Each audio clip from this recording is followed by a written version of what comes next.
Hello বন্ধুরা, কেমন আছেন সবাই? আশা করি ভালো আছেন। আমি আল্লাহর রহমতে ভালো আছি। শুরু করছি গভীর ভালোবাসা দিয়ে। আসসালামু আলাইকুম রহমতুল্লাহ। আজ চলে এসেছি সিএমবির মোড় টু ফায়ার সার্ভিসের মোড়ের মাঝামাঝিতে, শীত শেষের দিকে।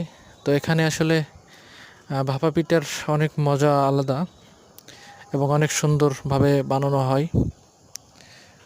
এই যে মামা তৈরি করে ভাপা পিঠা।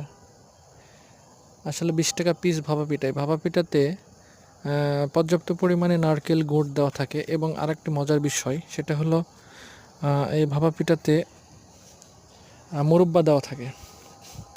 আসলে এটা কখনো খাই নাই আমি, আপনারা খাইছেন কিনা জানি না। যারা যারা খাইছেন অবশ্যই কমেন্টে জানাবেন।